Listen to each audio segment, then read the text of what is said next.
La crisis de la salud se agudiza en Tunja. Una paciente con discapacidad visual dice que su condición empeoró por la falta de medicamentos. Hoy nuevamente enfrenta el drama de no recibir su tratamiento para su diálisis. Su papá, quien padece Parkinson, se ha convertido en su soporte permanente. En minutos la historia. Yo, en medio de mi dolor, no quiero que ninguna otra familia colombiana tenga que pasar por esta situación tan dolorosa, porque es muy triste, muy triste. Es el papá de Jason Pinzón, el joven con leucemia que murió esperando su tratamiento. Jason había acudido a la Corte Interamericana de Derechos Humanos para advertir que su vida corría peligro. La defensora del pueblo dice que en el país se está vulnerando el derecho a la salud.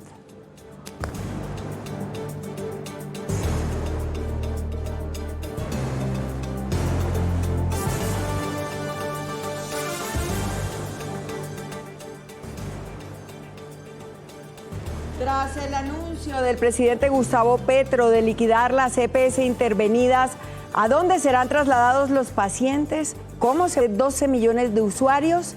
Asociaciones de pacientes califican el anuncio de temerario.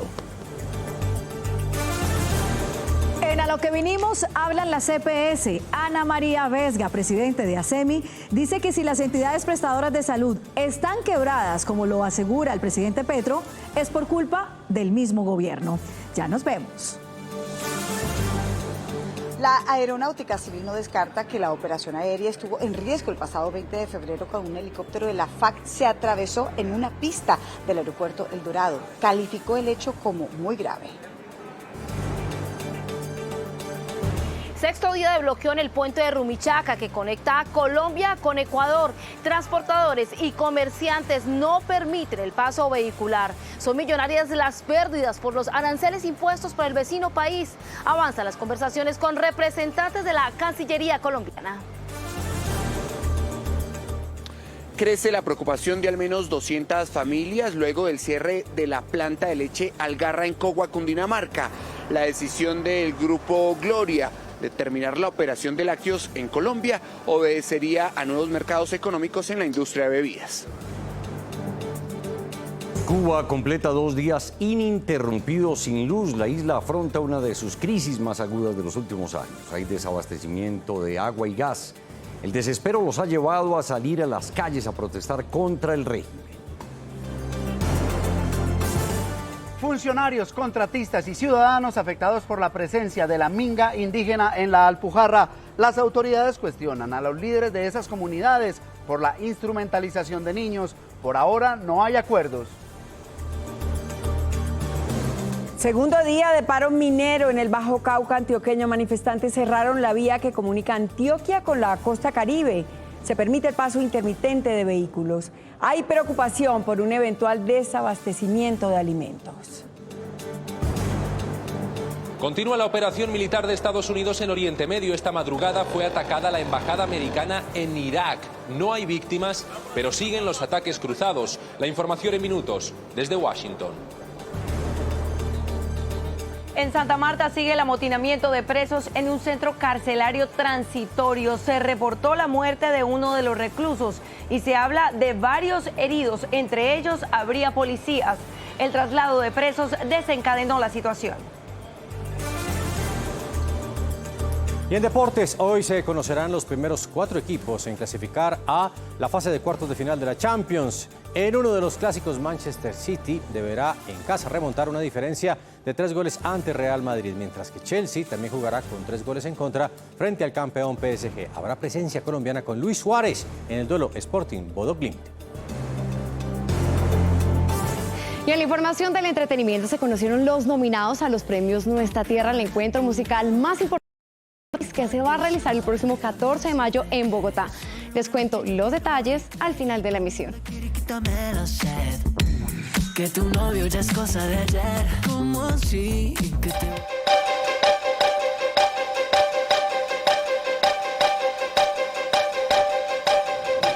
Atención, la fiscal general confirmó la información que le revelamos en exclusiva aquí en Noticias RCN, que tiene que ver con un nuevo caso por envenenamiento con talio. Sí, Felipe, los hechos involucrarían a Zulma Guzmán, señalada de la muerte de 2 menores con ese mismo metal. Ojo a esto, la fiscal dice que se trataría de un asesinato en serie. Esto nos lo amplía nuestro editor judicial Felipe Quintero, quien le ha seguido la pista a este macabro caso. Felipe. Hola Inés María, y mucha atención que ha sido la propia fiscal general de la Nación, Luz Adriana Camargo, quien ha señalado que no son casos aislados, el caso de las frambuesas y este caso que le revelamos en Noticias RCN de los chocolates envenenados con una fachada y un supuesto regalo de una prestigiosa universidad. Ha confirmado que con exámenes de toxicología que efectivamente se trataba de talio, un segundo envenenamiento, el cual le revelamos en Noticias RCN a una persona de nombre Elvira el 8 de enero del 2025. También anunció que se rastrea más envíos que habrían realizado bajo esa misma modalidad, mediante mensajeros a través de aplicaciones a distintos destinos y con distintos elementos. Vamos en frambuesas, chocolates y la Fiscalía busca determinar si existen más elementos o más envíos en el caso. Podemos estar ante un tema de un episodio de asesinato serial. En estos términos, la fiscal general de la Nación, Luz Adriana Camargo, confirmó la exclusiva de Noticias RCN sobre el segundo caso de envenenamiento presuntamente de Zulma Guzmán a una familiar, el cual habría sido con unos chocolates. Evidencia cierta de otro caso de aproximadamente hace un año que involucra a una familiar de la señora Zulma. Tenemos el mismo método de envenenamiento.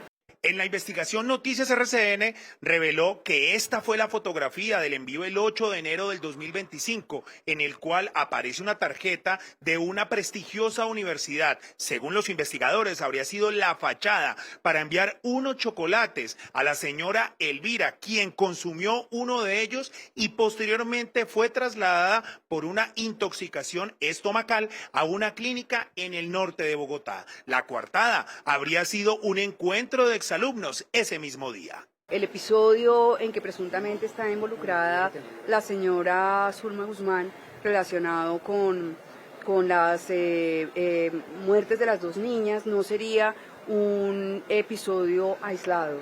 La fiscal general también habló sobre el trámite de extradición de Zulma Guzmán Castro y la posibilidad de un centro carcelario en Colombia. En realidad yo creo que las condiciones carcelarias, no solo para la señora Zulma, sino para cualquier privado de la libertad, es necesario que se mejoren. Ese estándar de prisiones que nosotros tenemos es un estándar realmente intolerable. Entonces nosotros también tenemos que hacer caso cuando nos están diciendo que una extradición puede bloquearse por esa falta de garantías. Actualmente la Fiscalía sigue buscando a la señora Elvira para que rinda su declaración.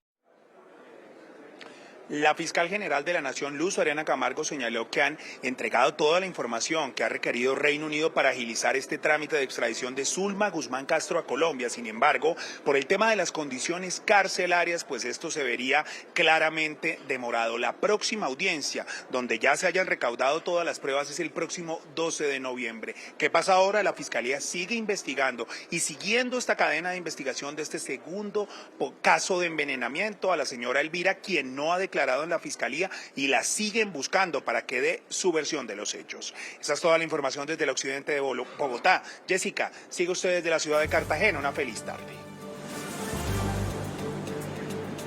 Felipe, qué terrible todo esto alrededor de este caso. Muchas gracias. Así es. Aquí en Noticias RCN estamos al lado de la gente, de los miles de pacientes que sufren por el deterioro del sistema de salud y que además le hacen un llamado, un clamor al gobierno, pero nadie le responde.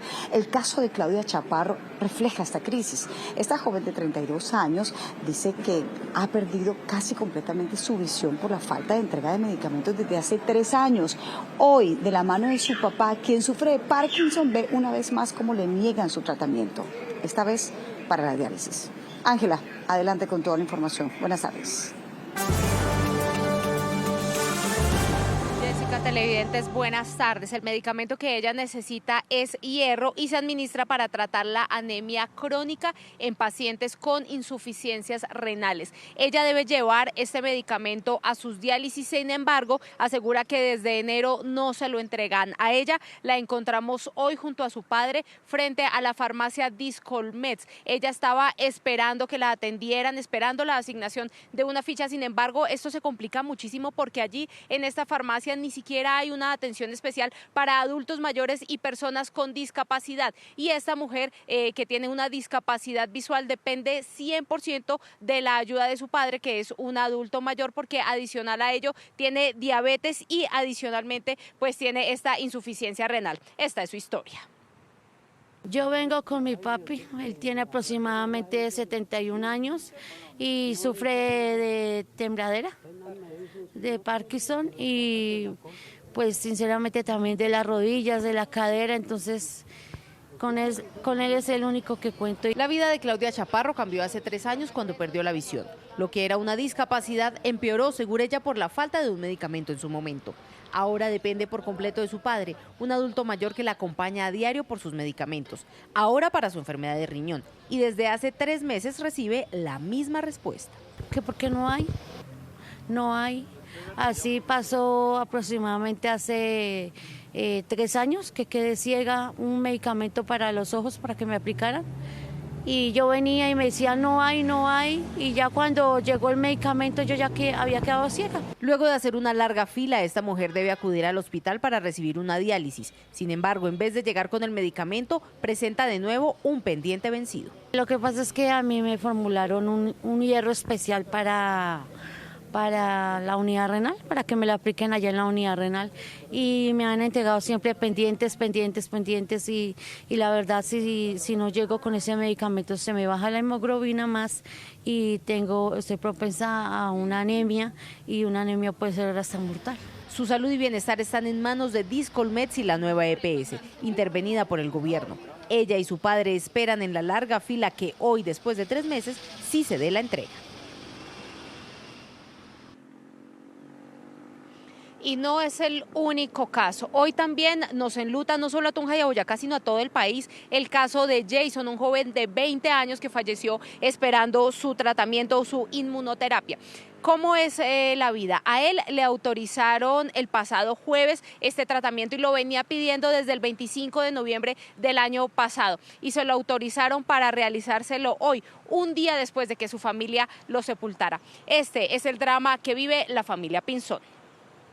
El gran culpable hoy para que este hecho haya sucedido es la EPS, por la negligencia, por la demora. Después de meses de espera, peticiones y hasta desacatos, la nueva EPS autorizó que hoy Jason iniciara su tratamiento con inmunoterapia. El joven de 20 años que falleció el sábado es el rostro de la negligencia de una EPS. Hasta el día jueves nos llega la notificación de que el medicamento ya estaba autorizado y que se debía de hospitalizar el día de hoy para continuar con el tratamiento. En medio de esta dura enfermedad, Jason soñaba con ser un gran profesional. Era la inyección de alegría para su familia y amigos. Desde mi dolor, pues, no quiero que a otra familia colombiana le pase lo mismo y tengan que pasar por estas situaciones tan difíciles como las que hoy estamos pasando. Entonces, por favor, que nos escuchen. Para la familia Pinzón Sandoval, el silencio de la nueva EPS por la muerte de su hijo no es de respeto por el sensible momento por el que atraviesan, sino la falta de respuesta al drama que se replica en miles de colombianos. Jason luchaba por su vida, pero perdió la batalla contra la nueva EPS esperando que le entregaran los medicamentos. Andrea, usted tiene más información. Ángela, gracias. De verdad que no hay derecho. Seguimos acompañando a los pacientes. De hecho, como desgarradora calificó la defensora del pueblo Iris Marín la muerte de Jason Pinzón. Dice que la interrupción de los tratamientos termina por vulnerar la salud y la vida de los pacientes. Desgarrador, una respuesta oportuna habría podido ser la diferencia entre la vida y la muerte y lo puede estar significando para otros pacientes en espera. La muerte de Jason Javier Pinzón, joven de 20 años diagnosticado con leucemia linfoblástica aguda, un tipo de cáncer que debe tratarse sin demoras, es una evidencia más de los problemas de acceso a medicamentos y de la grave vulneración al derecho a la salud en el país. Y miren, en medio de todo este terrible panorama, la Procuraduría confirmó que Kevin Acosta murió precisamente por falta de medicamento. Desde diciembre estaba esperando a que se cumpliera con su tratamiento y la falta de medicamento, por supuesto, generó una situación clínica demasiado grave. Esto fue lo que dijo la Procuraduría.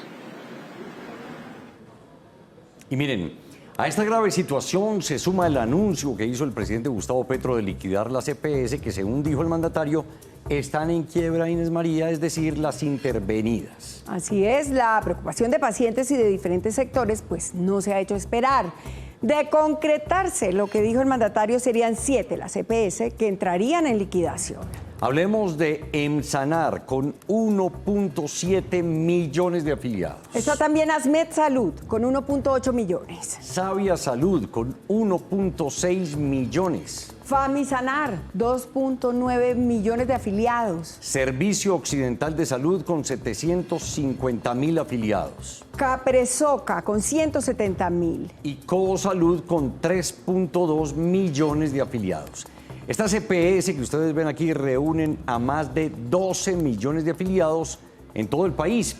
La pregunta es, ¿a dónde van a ir estos usuarios? ¿Quién les va a garantizar la atención? Si asociaciones de pacientes califican de temerarias las intenciones del gobierno, dicen que no hay un plan real de transición. La situación en el sector salud pasa de castaño a oscuro. Más oscuro para los pacientes que no saben qué pasará con ellos si se liquidan las EPS quebradas como lo anunció el presidente. Que rechazamos tajantemente las órdenes impartidas por el presidente porque son irresponsables, son temerarias y generan pánico en los ciudadanos en general. Lo que uno no entiende es cómo un gobierno que detesta las EPS lleva 3 años interviniéndolas, manejándolas él, administrándolas él y deteriorándolas. Claro, a pocos días de entregar el gobierno, ahora sí las va a liquidar. Con todo, resulta claro el desconocimiento del presidente Petro sobre el sistema de salud y los problemas actuales, e incluso su desprecio por los enfermos y los pacientes de Colombia. Clínicas y hospitales tienen sus cuentas, 10 billones de pesos de deuda que quedarían en el limbo, 6.7 billones debe la nueva EPS y 3.3 las 7 restantes intervenidas. Es muy poco lo que se logra recuperar en un proceso de liquidación. Entonces sale, para decirlo como se diría popularmente, sale tumbado el sector prestador. Hacemos un llamado al gobierno nacional para que obremos con sensatez y con mesura. Una decisión de este impacto no puede tomarse de una forma acalorada. Esto se está trabajando con demasiada irresponsabilidad de la forma como lo están planteando. Pues el panorama es bastante preocupante. ¿Qué dicen las EPS frente a este anuncio del presidente Petro? A lo que vinimos. Ana María Vesga es presidente de ASEMI, el gremio que reúne a las EPS. Doctora Ana María, buenas tardes y bienvenida a Noticias RCN. Buenas tardes, Johanna, para ti y para todos los televidentes. Bueno, doctora Ana María, como lo vimos en el informe anterior, si son 7 las EPS que liquidarían con millones de pacientes, ¿se llevarían a todos estos usuarios a la nueva EPS donde el servicio no puede estar peor? Eso no lo sabemos. Ha estado siempre en la mente del gobierno y lo han dicho en público, en privado, que la nueva EPS debería ser el gran operador del aseguramiento. En ese caso, y si eso fuera lo que están pensando, porque no lo sabemos, estaríamos hablando de un movimiento en todo caso sobre 7 EPS intervenidas que tienen 12 millones de afiliados y que de llevarse a la nueva EPS harían que esta última tuviera pues cerca de 24 millones de afiliados, prácticamente la mitad de la población en una entidad, Johanna, que como sabemos no tiene estados financieros desde el 2023 y en donde vemos el mayor sufrimiento todos los días de miles de usuarios. Imagínense ustedes, la nueva EPS con 24 millones de afiliados. Si no atienden bien ahora, desde ASEMI, ¿cómo ven este panorama, doctora Ana María? Es jugar con la vida de la gente. Es no pensar que las entidades no tienen la capacidad organizacional, hoy no la tiene, para soportar los cerca de 11 millones de afiliados que tiene. Si usted mañana la duplica, es una entidad que no tiene cómo operar adecuadamente a esa población. Entonces, no hay otra forma de decirlo. Están jugando con la vida de la gente y lo están haciendo con enorme improvisación e irresponsabilidad. ¿No se supone, doctora Ana María, que el gobierno interviene en las EPS para mejorarlas? Entonces, ¿qué ha pasado en estos 3 años? Joana, esa es una buena pregunta. Las intervenciones suceden cuando las entidades no cumplen indicadores. Pero también es cierto que el propósito de las medidas de intervención es recuperar las entidades, es recuperarlas en lo financiero y recuperarlas en lo operativo para que presten un mejor servicio, para proteger a la población. Ese es el objetivo de las intervenciones, proteger a la población.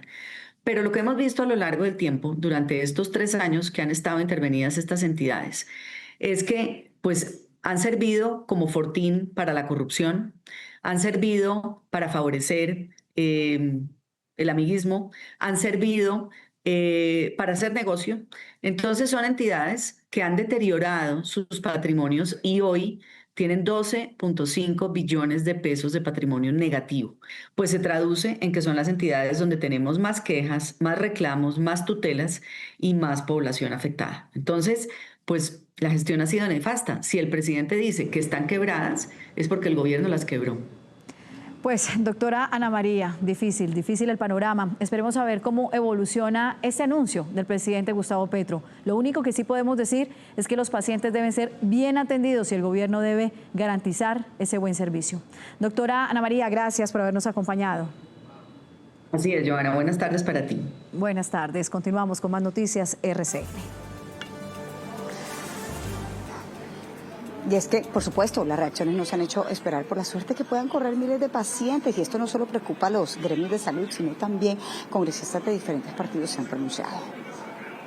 Deja a muchas personas en un limbo, porque no hay claridad de qué es lo que va a suceder. Él habla supuestamente que también podría liquidar algunas EPS no intervenidas, pero yo creo que eso no lo podría hacer él en este momento. No hay un plan real de transición. No hay una financiación, ni un cronograma que sea verificable. Sin garantizar la prestación del servicio con criterio de calidad y oportunidad, sin permitir a los colombianos que puedan escoger libremente la nueva EPS. A que actúen responsablemente frente a 12 millones de colombianos que hoy claman por un sistema de salud que les garantice la vida. Uno no puede decir que va a liquidar las EPS sin anunciar de dónde va a salir la plata para atender las deudas con clínicas, hospitales, la mayoría públicos, trabajadores del sistema de salud. Lo que está es a un punto de atentar contra la institucionalidad y contra un país que entra en la incertidumbre sanitaria que costará vidas. Al final lo que están haciendo es matando lentamente no solo el sistema en salud, sino también están colocando la vida en riesgo de millones de colombianos. Hay que acabar con las EPS que están acabando con la salud de los colombianos. A la gente no la atienden, no le dan medicamentos. Aquí en Noticias RCN reiteramos que seguiremos acompañando a todos los pacientes en nuestro país y que seguiremos muy atentos al desarrollo de esta noticia y a las consecuencias de decisiones que terminan por afectarnos a todos como colombianos. 12 del día, ya 52 minutos. Vamos a avanzar con otras noticias, pues conocimos los detalles de la audiencia de imputación contra el conductor de una moto que atropelló a un hombre de 90 años y quien lamentablemente minutos después falleció. La jueza reprochó la conducta de este hombre, quien evitó prestarle ayuda a la víctima, pues intentó huir. Para la Fiscalía, Brian González, señalado de atropellar a don Luis Ramírez, de 90 años, incurrió en un homicidio doloso, no solo por el estado de alicoramiento en el que conducía, sino porque ni siquiera trató de socorrer a la víctima. Eso es obrar con un dolo de alta intensidad. Dejar a una víctima tendida en la calzada nos habla de ese irrespeto absoluto por la vida humana. Y comportarse tal cual lo hizo Brian González al querer huir nos habla de un dolo de alta intensidad. Durante las audiencias, el procesado no reconoció su responsabilidad, pero además, a través de su abogado, aseguró que la fiscalía lo estaba procesando por la presión mediática. Sin embargo, el juez fue contundente. Terminó arrollando a esta persona de 90 años, lo que generó también un daño sumamente lesivo, que impacta a la comunidad y a la familia misma, además de la vida de esta persona que se culminó. Por ahora, el conductor que lo atropelló deberá irse a prisión. Qué doloroso, y cambiamos de tema porque una situación muy crítica se vive en el Bajo Cauca de Antioquia, específicamente en Caucasia, donde ya llevan 2 días de paro minero. Los manifestantes están pidiendo que se frenen los operativos militares, pero además también la destrucción de maquinaria. La alcaldía de ese municipio decretó toque de queda. Son entre 800 y 1000 personas las que estarían concentradas en los sectores de Campo Alegre, en Caucasia, y en la glorieta que comunica al municipio de Tarazá, en el Bajo Cauca antioqueño. Bloquean y obstruyen el paso con llantas, piedras y tractomulas atravesadas. Los mineros protestan porque aseguran que en más de 30 operativos se han destruido 35 retroexcavadoras y 50 motobombas que, según ellos, ya estaban en proceso de legalización y formalización. La solución de esta coyuntura y el levantamiento de esta protesta dependen únicamente de la voluntad política y del diálogo del gobierno nacional. El ministro de Defensa aseguró a través de X que en esa zona solo se ataca la ilegalidad y se protege la legalidad, y publicó impactantes imágenes del daño ambiental que provoca la minería informal. Para que cuando lleguen a hacer estas intervenciones puedan ser identificados, que es lo que están solicitando muchos de los mineros hoy en día, porque se han quemado, hasta el reporte que nos habían pasado, se habían quemado 607 retroexcavadoras y solo 18 incautaciones. También en Córdoba permanece el bloqueo de la vía Montelíbano-Puerto Libertador a la altura del sitio conocido como La Y. Un grupo de cerca de 30 mineros protagoniza la protesta. Y avanzamos a esta hora con otras noticias. Conocimos en primicia la solicitud que hizo el magistrado Misael Rodríguez al IMPEC. Le pide determinar el sitio de reclusión de Wadid Mansur y de Karen Manrique, salpicados en el escándalo de la unidad de gestión del riesgo. Recordemos que ya han pasado 5 días desde que se hizo efectiva la orden de captura sin que a la fecha se conozca el sitio a donde serán enviados. María Fernanda, ¿en dónde están los congresistas y qué más dice el oficio? Felipe, televidentes, buenas tardes. Mire, efectivamente este documento, conocido por Noticias RCN, fue enviado 2 días después de ordenar la captura de estos 2 parlamentarios por parte del magistrado de la Sala de Instrucción de la Corte Suprema, Misael Rodríguez, quien fue el ponente precisamente de esa captura contra los congresistas. En este momento permanecen privados de la libertad en el búnker de la Fiscalía. Sin embargo, hay que reiterar que la orden de la Corte Suprema fue enviarlos a una cárcel. ¿Qué hemos podido establecer? Que a través de este documento le ha pedido al director del IMPEC explicar en dónde van a ser recluidos y precisamente que se pueda cumplir ese traslado. Pese a que todavía no hay una respuesta formal, lo que hemos podido establecer es que el Instituto Penitenciario y Carcelario estaría tratando de gestionar los cupos para enviar posiblemente a Wadid Mansur a la cárcel La Picota y estaría evaluando un centro especial de reclusión para Karen Manrique debido a las condiciones de seguridad. En este oficio el magistrado Rodríguez precisamente también le corre traslado al IMPEC de esa solicitud que hizo en días anteriores el abogado de Manrique para que se pueda evaluar ese centro especial de reclusión. Por supuesto, desde Noticias de RCN vamos a estar atentos al traslado de estos 2 congresistas salpicados en el escándalo de corrupción de la Unidad de Gestión del Riesgo. Inés María, regreso con usted. Que tengan una feliz tarde. Seguiremos muy pendientes, María Fernanda. Gracias. En Cogua y otros municipios de la Sabana crece la preocupación por el cierre de la planta de producción de leche Algarra. Es que son más de 200 familias que perderán su trabajo. En este municipio, en Cundinamarca, está Jason Vera. Jason, ¿qué dicen los afectados?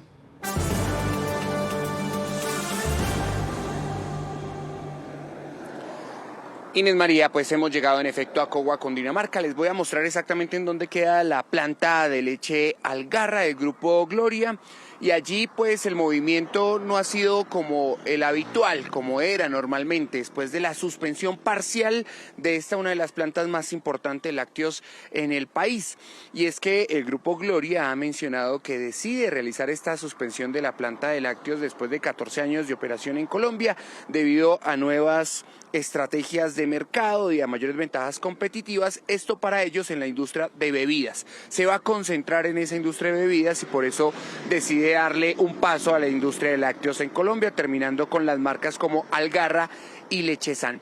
Allí lo que se menciona es que cerca de 150 a 200 familias o empleados se van a ver afectados porque ya empezaron la terminación de contratos. A muchos de ellos desde el viernes les avisaron que ya no continúan trabajando en la compañía, e incluso en la entrada estamos viendo la llegada de algunos vehículos de carga que son terceros, trabajadores terceros, pero que vienen dejando algunos de los productos que provienen de otros departamentos para generar cambios o traslados o envíos. Y lo que han mencionado ellos es que finalmente se acaba también ese trabajo y que hay que mirar otras perspectivas. Entonces, así termina, después de 14 años, la operación de Algarra y Lechesan en Colombia, y el Grupo Gloria peruano se enfocará en la venta de bebidas. Nosotros, por supuesto, estaremos muy pendientes desde este punto, desde Cogua en Cundinamarca. Ustedes tienen más noticias de RCN. Sí, Jason, gracias. Y ojo a esta alerta que está haciendo la candidata a la presidencia Paloma Valencia. Dice que el decreto del gobierno que reconoce la libertad de asociación sindical permitiría que los sindicatos tengan acceso a la información financiera de las empresas. Dijo que demandará el decreto. La candidata presidencial Paloma Valencia anunció que demandará el decreto 0234, con el que el gobierno estableció una serie de medidas para la negociación sindical. Muchas de las cosas que tenían en la reforma laboral que el Congreso les hundió y que no pueden sacar vía decreto cuando ya el Congreso se pronunció. Para la también senadora, la alerta está en este artículo en el que se lee: a petición motivada, el empleador pondrá a disposición información agregada o anonimizada cuando sea del caso sobre la situación económica de requerirse de la empresa en su conjunto, en la medida estrictamente. Y enfatiza que aunque se habla de que esta información sería de uso exclusivo de la negociación, el decreto entrega facultades excesivas a los sindicatos. Pretenden que las empresas queden arrodilladas a los sindicatos, teniendo que entregar incluso los secretos industriales. Y una cosa gravísima, que todos los trabajadores tengan que pagar aportes al sindicato, hagan o no parte de ellos. Valencia en su demanda busca que se frene su implementación de manera inmediata. Volvemos con noticias de Antioquia, pues se cumple el segundo día de bloqueos en el centro administrativo La Alpujarra sin soluciones a la vista, aunque avanzan los diálogos entre las autoridades locales y regionales con la minga indígena. Miles de funcionarios y contratistas no han podido trabajar, así como ciudadanos no han podido realizar trámites ante las entidades públicas. Panorama a esta hora allí en el centro de la capital antioqueña. Sara Agudelo, buenas tardes. Juan Fernando, televidentes, buenas tardes. Como usted bien lo está diciendo, así es. Continúa la minga indígena aquí, específicamente en el ingreso del centro administrativo La Alpujarra. En este momento están preparando justamente los alimentos en pleno espacio público, y lo que hay que decir es que aunque ayer se había dicho que iban a ser trasladados hacia un coliseo precisamente para que pudieran estar ahí más cómodos, pues este traslado no fue posible precisamente porque no se logró hacer la logística. Lo que nos han dicho es que ellos van a permanecer aquí en este punto precisamente hasta que se logre tener un acuerdo. Durante toda la mañana estuvo reunida la mesa de diálogo. Ya lo que nos confirmaron es que se pusieron de acuerdo en el tema educativo y de infraestructura también educativa, y se está a la espera que durante la tarde se pueda llegar a otros acuerdos. Fue muy enfático uno de los líderes indígenas con el que hablamos, y es que si durante esta tarde se logran poner de acuerdo en todos los puntos en los que están discutiendo, es muy posible que en la noche o en la mañana retornen a sus lugares. Más de 12.000 personas afectadas, entre funcionarios y entre ciudadanos que tenían que hacer vueltas importantes personales en La Alpujarra. ¿Y por qué no pudieron ingresar? Porque estaba la Guardia Indígena, con machetes. para nosotros es evidente que aquí los niños están expuestos a muchísimos riesgos y que se les está vulnerando los derechos. Y esto no es solo de una ocasión, esto es un asunto recurrente que se ha visto en la ciudad de Medellín por distintas comunidades indígenas. Son 180 menores entre los 0 y 6 años los que están aquí acompañando la minga indígena. Hay mucha preocupación por parte de las autoridades precisamente porque estos menores están dejando de recibir la alimentación escolar y también las clases. También lo que hemos podido confirmar es que se espera que durante la tarde la atención en la oficina de pasaportes pueda ser reabierta, así que usted, televidente, si tiene una cita en la oficina de pasaportes aquí en el departamento de Antioquia, específicamente en la Alpujarra, revise muy bien su citación a través de correo electrónico, le van a notificar si sí lo pueden atender o no. Muy pendiente entonces de la página web de la Gobernación de Antioquia para saber si esta operación se puede volver a activar. Por supuesto, aquí estamos muy atentos a cómo avanza la minga indígena en Medellín. Andrea, usted tiene más noticias. Importante información de servicios, Sara, muchísimas gracias desde Medellín y vamos nuevamente con información de Bogotá, pues crece la preocupación entre los vecinos del sector de Salitre, esto por los hechos de violencia delincuenciales que se están presentando con frecuencia. El más reciente, el de un funcionario de la empresa del acueducto quien fue asesinado en extrañas circunstancias. El asesinato ayer de Néstor Harry Acosta Leal en Ciudad Salitre aún deja dudas que las autoridades tendrán que establecer. Hay dos hipótesis iniciales. ¿Pudo el asesinato ser motivado por la intención de robarlo o fue un acto de sicariato? Esto sacudió obviamente a los habitantes de todo este sector. Mientras la comunidad de Ciudad Salitre aún trata de asimilar el hecho, muchos sienten temor en su propio barrio. Ya no se puede salir con la misma tranquilidad que salía anteriormente. Estamos a menos de una cuadra de uno de los colegios principales de todo este sector. El temor, ya uno sale desconfiado, ya uno sale con miedo. El comercio también añora la tranquilidad perdida.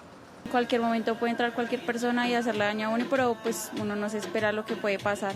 Todos los días roban, rapan celulares, los de las motos. La comunidad recuerda que el homicidio de Néstor Harry Acosta es el segundo hecho similar que ocurre en la zona. Y sigue sin ser controlada la situación en un centro de reclusión transitoria en Santa Marta. Un amotinamiento de presos que se registra desde anoche ya deja un interno muerto y se habla de varios heridos. Luis Fernando, situación a esta hora. Adelante, buenas tardes. Jessica, televidentes, muy buenas tardes. Mire, lo que sucede ahora es que hay una mesa de diálogo que se inició esta mañana, aún no termina, continúa entre autoridades una comisión de los reclusos para tratar de lograr una concertación, lograr acuerdos. Mientras tanto, la edificación sigue en poder de los internos. Mire, anoche antes de iniciarse el amotinamiento, según las autoridades, en ese lugar había 305 personas recluidas, todos, como usted lo dijo, una persona fallecida, se habla de varios heridos y también de posibles fugas. Habrá que esperar entonces una respuesta que entreguen las autoridades en ese sentido. Y esto fue lo que sucede desde anoche, o lo que sucedió anoche y sucede en estos momentos. Un presunto anuncio de traslado a un centro de reclusión transitorio recién construido habría sido el motivo del amotinamiento. Que ese centro de reemplazados no le prestan los servicios. Hay escalados que no tienen luz, no tienen nada, no tienen agua, entonces no nos abastecen como es que abastecerlo. La revuelta comenzó en la noche y se extendió hasta la madrugada. Hubo enfrentamientos con la policía que intentaba retomar el control. Yo creo que es la cuarta vez que se presenta esta situación y cada vez se va incrementando la problemática. Cada que quieren hacer amotinamientos los hacen, eso nos ha acabado con los negocios. Aunque aún no existe un reporte oficial, se confirmó la muerte de un recluso. También se habla de varios internos y hasta agentes de la policía heridos y se habla de una presunta fuga masiva de presos. Este centro carcelario está ubicado en el centro histórico desde épocas de pandemia. Hoy, 5 años después, aún seguimos teniendo este lugar acá con unas calles cerradas, con una afectación del 90% en todo el comercio que tenemos. Se espera un pronunciamiento oficial de las autoridades. Habrá entonces que esperar los resultados de estos diálogos y saber si estas personas serán trasladadas a otro sitio. Esperamos esas respuestas en las próximas horas. Información desde Santa Marta, Luis Fernando Gran Noticias RCN. Juan Fernando, yo continúo con usted en Medellín.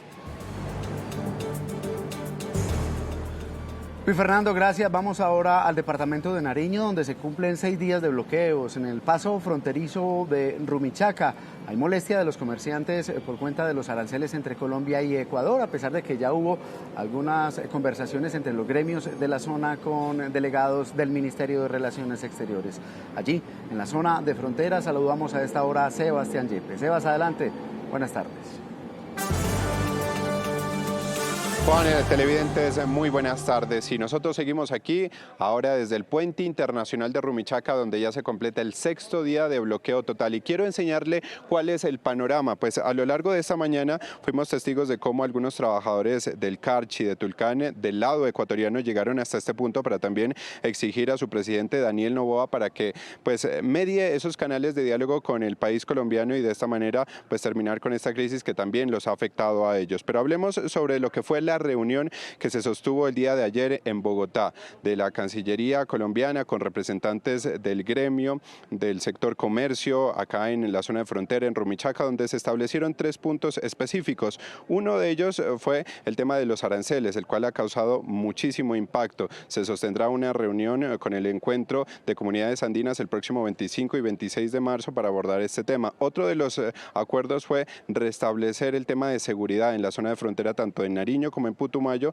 los cuales comparten frontera con Ecuador. Y el último fue abordar todo el tema de afectaciones económicas para hacer efectiva la ley de fronteras, la cual establece algunos alivios que permitan obviamente mitigar la crisis que se ha generado durante esta temporada que se ha implementado los aranceles. Veamos cuál fue el resultado de este encuentro con la Cancillería.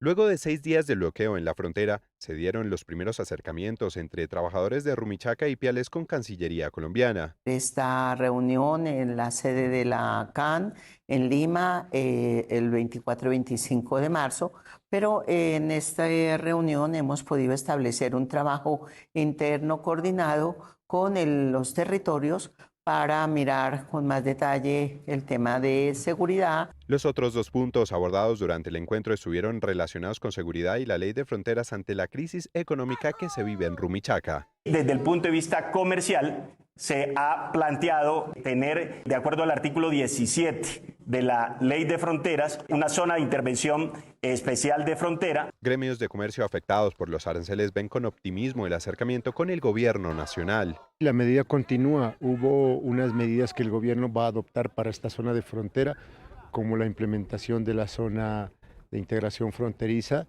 en la cual pues hay unos alivios tributarios para este sector del comercio internacional. Por ahora, manifestantes del lado colombiano aseguraron que mantendrán el cierre en la frontera a la espera del próximo encuentro de la comunidad andina en Lima, Perú, los días 25 y 26 de marzo.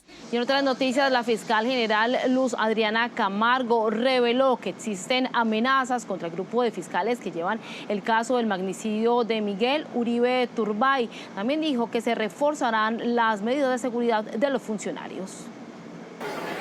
Los fiscales y el equipo de investigación han sido amenazados. Este equipo ha venido avanzando de una forma muy buena, no solo en lo que tiene que ver con el caso de Miguel Uribe, sino que ha encontrado que esa célula que ejecutó materialmente el homicidio estaría vinculada en otra serie de homicidios que se han venido descubriendo.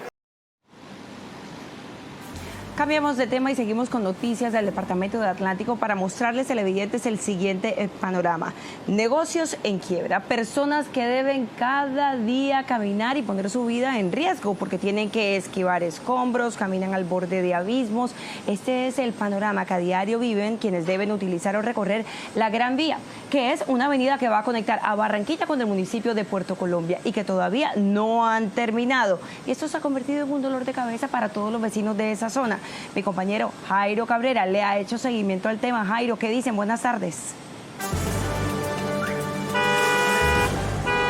Hola Andrea, muy buenas tardes. Recientemente el gobernador Eduardo Verano llegó aquí a la Gran Vía. Yo quiero mostrarles porque uno se queda corto narrando cómo está la situación. El gobernador dice que la obra avanza en un 82%, pero los habitantes de este sector dicen que lo realmente cierto es que todos los días padecen por todas las incomodidades, tienen que caminar largos trayectos, esquivando huecos, esquivando obstáculos en la vía, y que es muy peligroso y que no ven el avance de esta obra muy importante para Puerto Colombia, pero también para Barranquilla. Después de 3 años de obras, el sueño de la Gran Vía, una avenida amplia para conectar a Barranquilla con Puerto Colombia, hoy continúa siendo una pesadilla.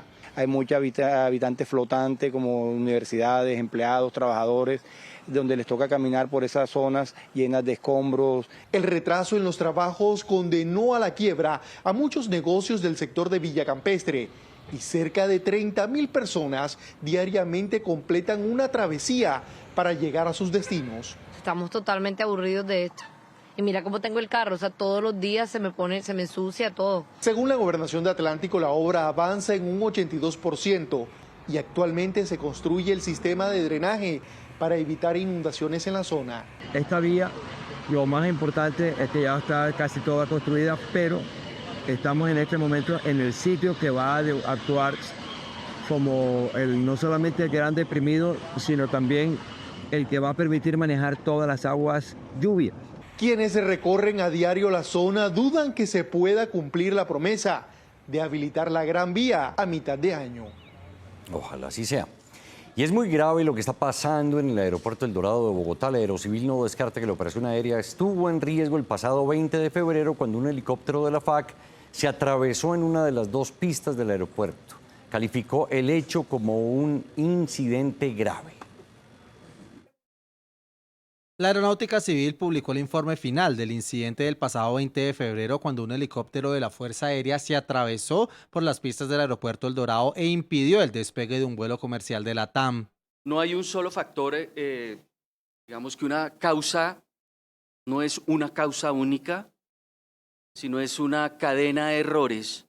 Según las autoridades, si el piloto de la TAM no hubiera cancelado el despegue, pudo haber chocado con el helicóptero de la Fuerza Aérea. No hay espacio para poder afirmar que si el avión hubiera despegado no hubiera habido un conflicto o un caso de un mid-air collision, que es un encuentro de trayectorias de vuelo de 2 máquinas. La aeronáutica también avanza en la investigación de un hecho similar que ocurrió el pasado 13 de marzo en el que nuevamente un helicóptero, pero esta vez del ejército, atravesó en 2 ocasiones por las pistas del Dorado. Hay errores operacionales que son inducidos y eso marca una diferencia entre un incidente y el otro. Las autoridades aseguraron que van a actualizar la reglamentación con el fin de evitar que sucedan hechos similares en el futuro. Y atentos a esta alerta que está haciendo el gremio del sector energético. Aseguran que la deuda del gobierno asciende a más de 9 billones de pesos. De no saldar esa deuda, no descartan un apagón a finales de este año. Hoy, ¿cuál es el riesgo? Que se nos pueda pagar el país a final de este año. Y después este gobierno va a decir que es culpa del próximo gobierno. No, es por lo que no hicimos en este gobierno. Y aquí nosotros no queremos que le vaya mal al gobierno de Petro. Lo que nos preocupa es la forma como está el ministerio escondiendo la cabeza como si fuera un avestruz. No se da cuenta del problema, cree que pasando el tiempo no pasa nada, pero ya estamos llegando a momentos críticos. El gobernador de Antioquia, Andrés Julián Rendón, acompañado por más de 70 alcaldes del departamento, pidió de nuevo respeto por la región. Esto luego de las polémicas declaraciones del candidato de izquierda, Iván Cepeda. También se pronunció el alcalde Federico Gutiérrez. Dijo que hay algo premeditado al analizar las palabras de Cepeda y la presencia de la minga indígena en Medellín. Antioquia es liderazgo y motor de Colombia, e historia de trabajo y cuna de emprendedores. Con estas y otras premisas, los dirigentes paisas lanzaron una férrea defensa del departamento y le enviaron mensajes directos a Iván Cepeda y al presidente Petro. Ni los violentos en armas ilegales, ni los violentos desde la legalidad nos van a robar lo que hemos construido con tanto sacrificio. Antioquia está de pie. Es un libreto premeditado de quienes odian Antioquia. Si de Petro y su gobierno dependieran, ya hubieran borrado del mapa a Antioquia. También alcaldes de las 9 subregiones antioqueñas expresaron su rechazo a las recientes palabras del candidato de la izquierda. Quien se sienta a la mesa con violadores de derechos humanos es él. El gobernador sostuvo además que nadie puede ganarse el amor de una tierra maltratando a sus habitantes. Y vamos hasta ahora con otras noticias. El presidente de Ecuador, Daniel Noboa, desmintió al presidente de Colombia, Gustavo Petro, dice que sus afirmaciones sobre una presunta bomba desde Ecuador a nuestro país es falsa. Aseguró que continúan en su lucha bombardeando los escondites de grupos criminales. Dice que en gran parte son colombianos. Señaló al gobierno de permitir la infiltración de esas estructuras en la frontera.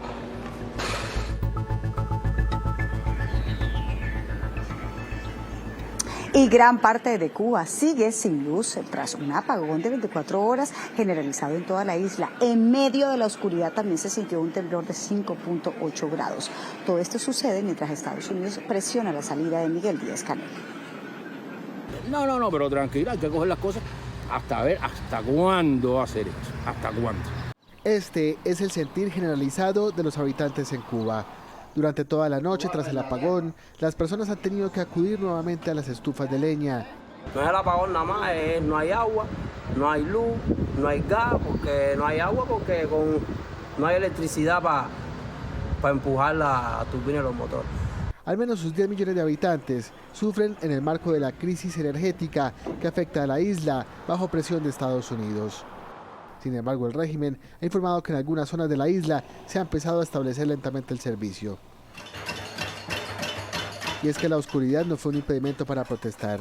Ante la falta de combustible, el régimen aplicó medidas drásticas como racionar la gasolina, suspender la venta de diésel y recortar servicios en los hospitales y también la falta de alimentos. Pero hasta la tierra se hizo sentir. Pasada la medianoche y en medio de la penumbra, un fuerte temblor de magnitud 5,8 grados se sintió con fuerza en la zona oriental, en las provincias de Guantánamo y de Santiago de Cuba. Hasta ahora no hay informes de daños materiales o pérdidas humanas. Por su parte, el secretario de Estado Marco Rubio se refirió a la isla, dijo que el régimen necesita tener nuevas personas a cargo y afirmó que la economía es disfuncional y que están en aprietos. Hacemos una pausa, pero antes José Fernando Neira nos cuenta qué nos trae en la sección deportiva. José. Inés María, Felipe, así es. En este avance de las noticias deportivas les contamos que la Federación de Fútbol de Irán negocia con la FIFA para que los partidos del Mundial los disputen en México y no en Estados Unidos, como quedó en el sorteo. Los dirigentes asiáticos recordaron que el presidente Donald Trump aseguró que no les garantizaría seguridad a los jugadores persas. Irán forma parte, recordemos, del Grupo G, junto a Bélgica, Egipto y Nueva Zelanda. Los espero con más detalles en nuestra sección deportiva. Ya nos vemos. ¿Se puede confiar en quien camina al lado suyo? El tipo se ganó la confianza de la niña y como que la esperó y la acechó. Un encuentro que terminó en tragedia. Ella luchó por defenderse. La vida se le cae uno en 1000 pedazos, el mundo se le viene encima. Que esconde el asesinato de la adolescente Emily Villalba, ocurrido en Chocontá, Cundinamarca. ¿Quién es el responsable? Un grito en la montaña. Hoy, especiales RCN a las 7 de la noche.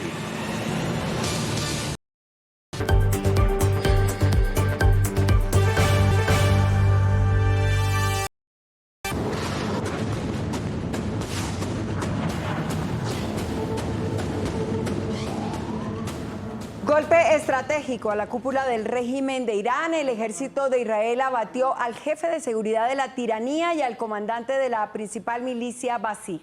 Claro que sí, así es, Inés María. Aquí un mapa con los abatidos. En la parte superior vemos al ayatolá Ali Jamenei, el líder supremo que fue abatido en los primeros días de los ataques. Continuamos con Ali Larijani, es el otro de los abatidos, se desempeñaba como secretario del Consejo Supremo de Seguridad Nacional.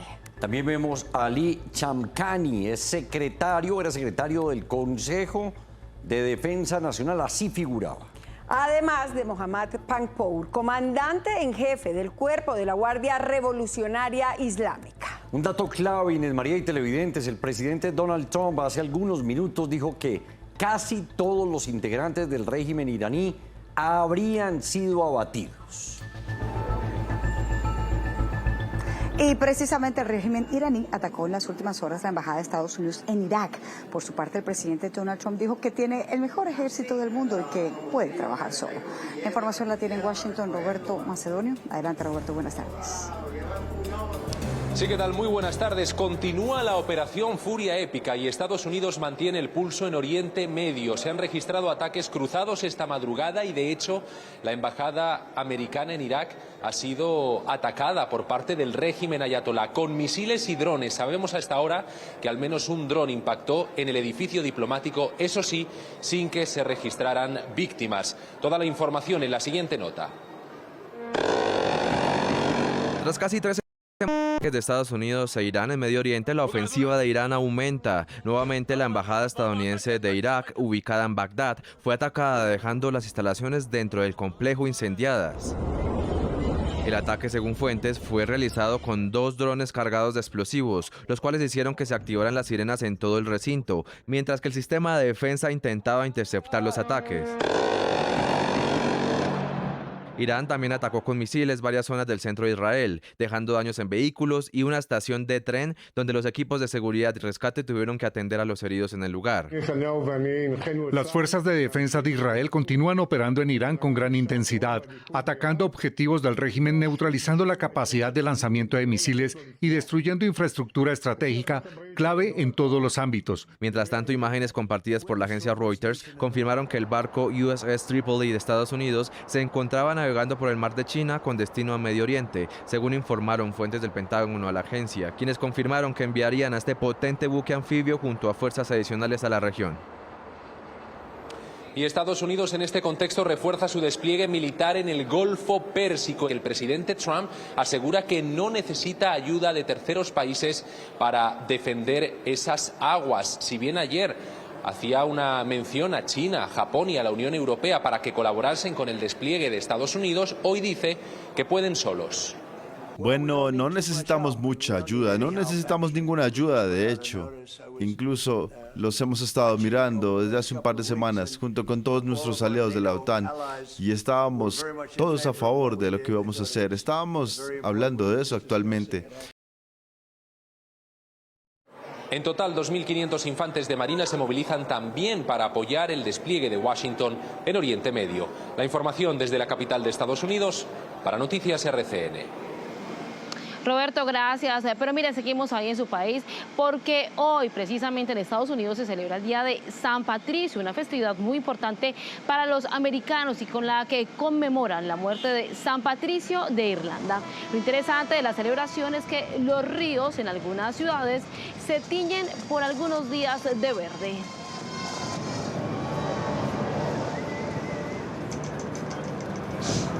Y más información de Estados Unidos porque mucha atención, hace pocos minutos se reportó un incendio justo en medio de una celebración de San Patricio, la que escuchábamos anteriormente, un desfile que se realizaba por la avenida Madison. Lo que reportan es que en un edificio se presentó la falla en el sistema de aire acondicionado y se presentó la conflagración, provocando cierres de calles y afectaciones en los medios de transporte. Por fortuna, por ahora, no se reportan personas heridas.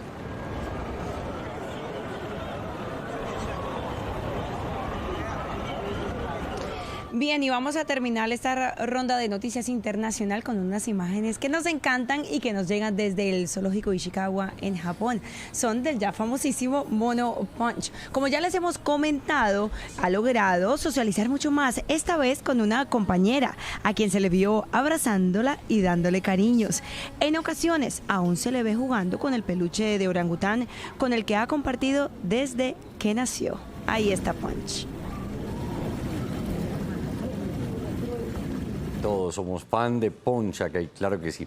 Este es el noticiero de las regiones y aquí nadie la tiene más clara que nuestros periodistas de radio y televisión. Saludamos a los colegas de Pereira, Neiva y Santa Marta. Iniciamos con Carol Álvarez en el eje cafetero. Carol.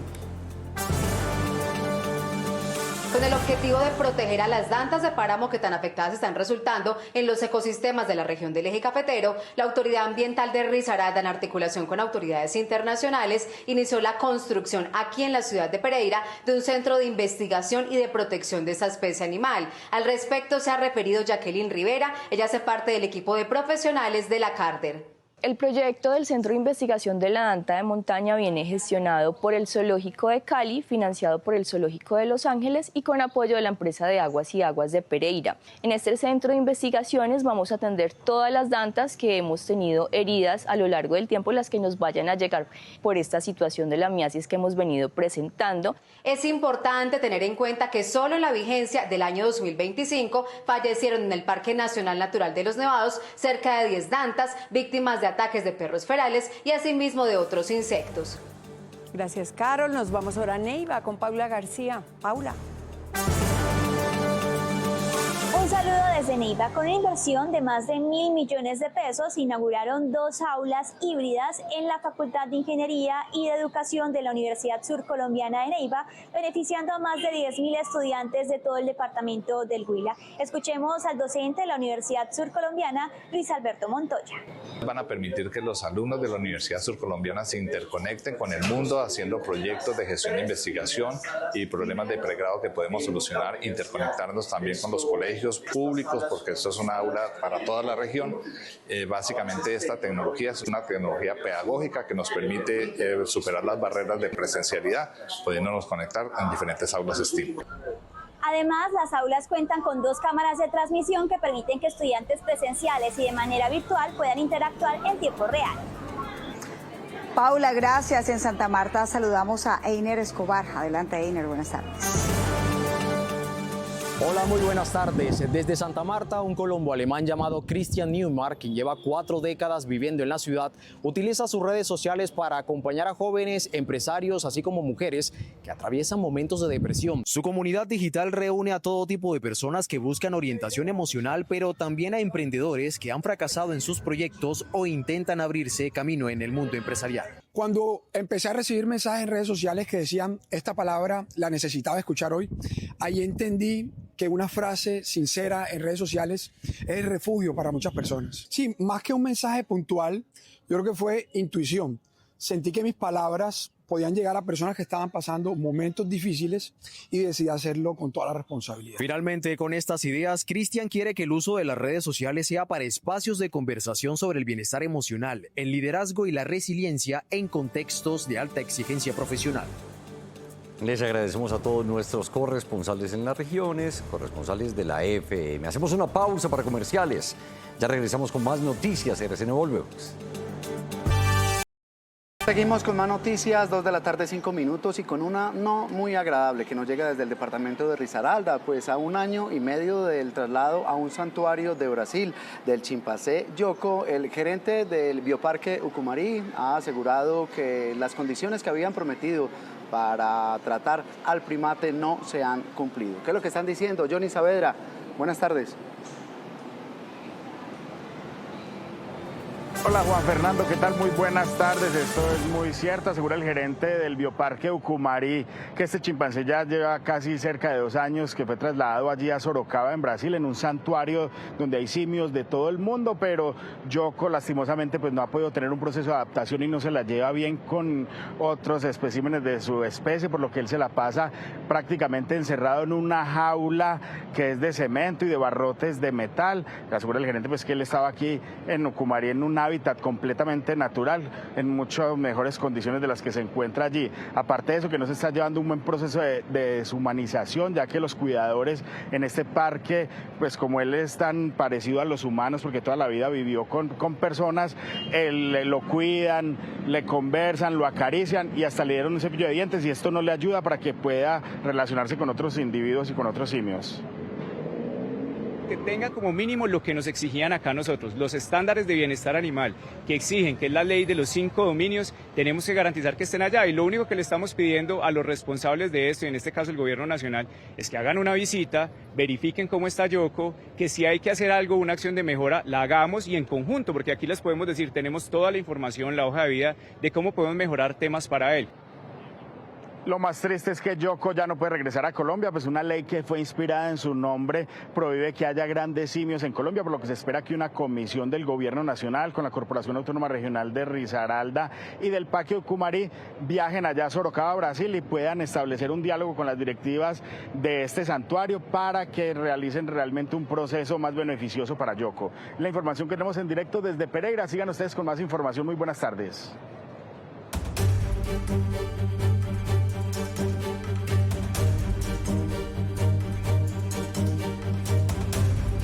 No se quede callado, denuncie. Vamos al departamento de Cesar. En Valledupar, Yuseilis Ortiz pide medicamentos para una niña que tiene una enfermedad huérfana. Vengo a colocar una denuncia pública ya que mi hija, Victoria Sofía, de 8 años, padece de una enfermedad crónica autoinmune y la EPS Famisanar desde el mes de diciembre no le suministra el medicamento ya que es de alto costo. Ahora vamos al departamento de Magdalena. En el corregimiento Julio Zaguadi, de zona bananera, piden con urgencia un puente. Miren, otra vez los niños cruzando la quebrada y la quebrada acaba de crecer en Julio Zaguadi, zona bananera. Necesitamos ese puente de verdad. Mira el señor de tercera edad cruzando la quebrada también. ¿Ah? Ayúdalo, mijo, ayúdalo. Un niño del colegio ayudándolo a cruzar. Y aquí en RCN hablamos por usted. Buscamos a la alcaldesa de zona bananera para conocer su compromiso frente a esta denuncia. ¿Va a haber puentes, sí o no? Conseguimos que con la Fundación Grupo Agrovit se hiciera realidad esta obra, que se socializó hace pocos días y que muy pronto se iniciará su construcción. Qué buena noticia, muy pronto tendremos ese puente. Espero el video con su caso al WhatsApp 320-995-4854. El reportero es usted y nosotros ese puente tan necesario con las autoridades para solucionar su problemática. Y recuerde un consejo, no se quede callado. Denuncie. Vamos con más información, Andrea. Felipe, muchísimas gracias. Antes de una pausa para comerciales, actualizamos la información sobre el aeropuerto Ernesto Cortizos que sirve a la ciudad de Barranquilla. La Aerocivil confirma que ya retomó sus operaciones y que fue descartada la amenaza por explosivos. Recomendación importante a todos los viajeros, verificar si su itinerario tuvo algún cambio con su respectiva aerolínea. Ahora sí, hacemos una pausa. Aquí están las 3 noticias del día. Hubo negligencia de la intervenida nueva EPS en el caso de Kevin. Recuerden ustedes el niño de 7 años que sufría hemofilia y que por mucho tiempo estuvo rogando por los medicamentos que no llegaron. Y al margen de que ocurre esto con este niño, pues se conoce el anuncio del presidente Gustavo Petro de liquidar aquellas EPS que están en grave crisis financiera. De inmediato lo vieron las críticas. Las órdenes impartidas por el presidente porque son irresponsables, son temerarias y generan pánico en los ciudadanos en general.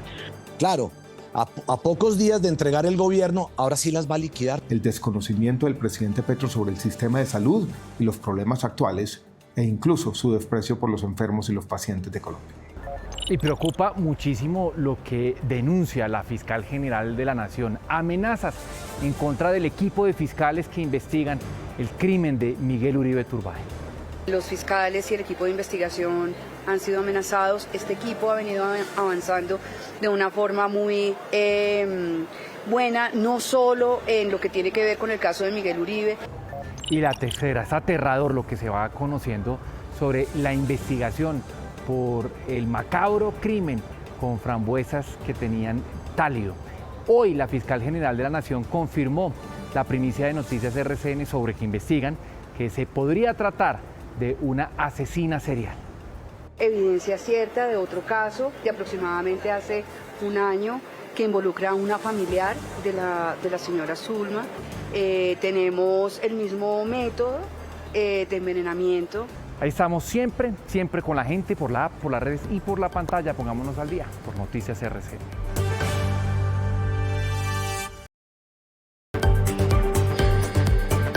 Dani, lo mismo. Feliz tarde, Dani. Nosotros terminamos esta emisión de noticias con un recorrido por nuestras regiones. Andrea. Inés María, mucha atención a las personas aquí en Barranquilla y también en el municipio de Soledad, pues mañana habrá cortes en el servicio de electricidad. Esto será para más de 15 sectores que no contarán con el servicio de energía durante unas 11 horas, desde las 6:30 de la mañana hasta las 5:40 de la tarde. Esto es debido a las obras que realizan en la construcción del puente a la altura de Alameda del Río. Migración Colombia reportó la expulsión de un ciudadano estadounidense. Estaba solicitado por la justicia de su país por delitos asociados al narcotráfico. Fue capturado aquí en la ciudad de Medellín y durante su traslado intentó sobornar al personal oficial. Había ingresado al país en febrero por la frontera con Ecuador. Y a Bogotá llegó el cuerpo de la médica que falleció durante un accidente en la isla de Barú. Desde Cartagena sus familiares hicieron un llamado para que se restrinja o mejor se supervise mejor la prestación de los servicios de atracciones náuticas. Las autoridades intentan establecer las responsabilidades y las condiciones en las que se dio este hecho para establecer que sí fue la culpa de la embarcación que fue contratada. En Valle del Cauca, 2 personas que navegaban en aguas del Pacífico fueron rescatadas por las autoridades que se percataron del peligro que estaban corriendo. La embarcación en la que se movilizaban estaba a punto de naufragar. Guardacostas lo remolcaron hasta una zona segura. Hasta aquí las noticias. Gracias por acompañarnos. Un abrazo.